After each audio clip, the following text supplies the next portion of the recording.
بسم اللہ الرحمن الرحیم۔ السلام علیکم ورحمۃ اللہ وبرکاتہ۔ پیارے مسلمان بہن بھائیوں، کیسے ہیں آپ سب؟ آئیں پیارے آقا جناب محمد مصطفیٰ احمد مجتبیٰ صلی اللہ علیہ وسلم کی چند احادیث مبارکہ سماعت فرمائیں۔ جزاک اللہ۔ حضرت ابو ہریرہ رضی اللہ عنہ بیان کرتے ہیں، رسول اللہ صلی اللہ علیہ وسلم نے فرمایا، جب اللہ نے مخلوق کو پیدا فرمایا تو اس نے ایک کتاب لکھی جو اس کے پاس عرش پر ہے کہ میری رحمت میرے غضب پر سبقت لے گئی، اور ایک دوسری روایت میں ہے میرے غضب پر غالب آ گئی۔ حضرت ابو ہریرہ رضی اللہ عنہ بیان کرتے ہیں، رسول اللہ صلی اللہ علیہ وسلم نے فرمایا، اللہ کی 100 رحمتیں ہیں، ان میں سے ایک رحمت جنوں، انسانوں، حیوانوں اور زہریلے جانوروں میں اتار دی، جس کے ذریعے وہ باہم شفقت اور رحم کرتے ہیں۔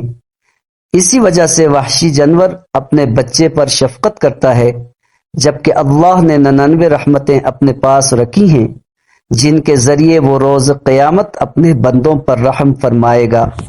حضرت ابو ہریرہ رضی اللہ عنہ بیان کرتے ہیں، رسول اللہ صلی اللہ علیہ وسلم نے فرمایا، اگر مومن کو اللہ کے عذاب کا پتہ چل جائے تو کوئی بھی اس کی جنت کی امید نہ رکھے، اور اگر کافر کو اللہ کی رحمت کا پتہ چل جائے تو کوئی اس کی جنت سے نا امید نہ ہو۔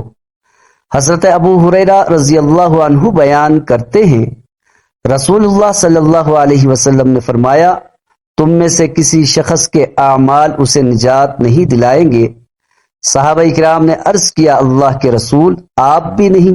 آپ صلی اللہ علیہ وسلم نے فرمایا، اور میں بھی نہیں، مگر یہ کہ اللہ اپنی رحمت سے مجھے ڈھانپ لے۔ درستی کے ساتھ عمل کرتے رہو، میانہ روی اختیار کرو، صبح شام اور رات کے کچھ حصے میں عبادت کرو، اعتدال کا خیال رکھو، اعتدال کا خیال رکھو، اسی طرح تم منزل پالو گے۔